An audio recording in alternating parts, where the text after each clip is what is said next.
This was last winter. I can't recall exactly when, but I know it was snowing a lot during this week, and I barely left the house because of it. I worked what I think is called hybrid, so sometimes from home and sometimes in the office. Because of the snow, I stayed home this whole week and worked from a small desk in my bedroom. My house was small, only one story, and just two bedrooms. On this day, I got up and made coffee, then sat down to work, and pretty much stayed at my desk until 8 p.m. It was windy and snowing outside the whole day. When I finally got up, I made dinner, then cleaned up around the house, then went outside to bring the trash bins down to the curb. As I was walking back to the front door, I noticed the snow on the left side of my house looked strange. Like everywhere else, it was piled up and flat, but over there, something clearly had messed with it.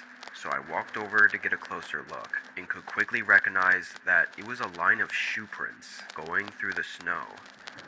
This was a little concerning, because it was really close to my house, not just kind of in the area. I followed the prints, going all the way down the side of my house, until there were suddenly no more.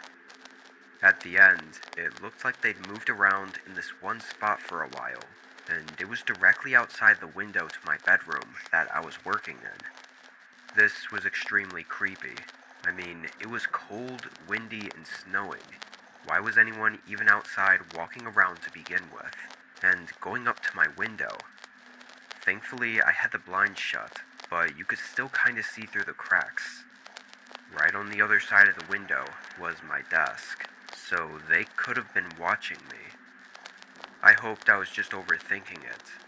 I went back inside and warmed up. I didn't exactly know what else to do about it. Obviously, they weren't there anymore, so there was nothing to do. I continued with my night, eventually going to bed around 11.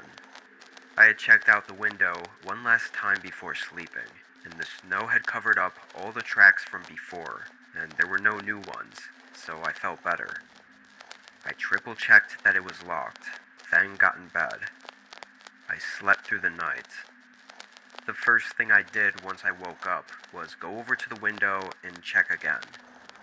My tired face immediately woke up. There were fresh prints in the snow again, right by the window. I quickly threw on my jacket and snow boots and ran outside. The prints were almost exactly the same as before, going up to the side of my house and piling up right under my window. I looked around at the empty blanket of snow that covered the rest of the ground near my house, but there were no signs of anything else or anyone nearby. I went back inside. I ended up calling the non-emergency police number to report what was going on. I knew they wouldn't be able to do anything, but I thought that at least if something did happen, they would be aware of the situation. After that, I had to work though. I tried to check out the window every so often, but the snow slowly filled in the shoe prints, and I never saw anything more. I got out of work at 8 again, so the sun had long set, and the night was cold and windy. I got up from my desk and went to the window, pushing aside the blinds and seeing flat, untouched snow. The relief I felt was immense, but my eyes floated down just as I was letting go of the blinds, and my heart nearly stopped. The latch was undone. It wasn't locked anymore. I couldn't believe it. I'd triple-checked it last night and never touched it since. I shakily reached my hand down and grabbed the handle. The window opened with ease. I felt my heart racing. They had to have unlocked it last time they were here, which was in the middle of the night. How did I not hear it? And did they get inside? I backed away and crept into the hallway. My eyes sifted through every inch of the hallway as I slowly made my way to the front door. I got my keys and put my boots on, then ran out to my car. I called the police and stayed in the driveway.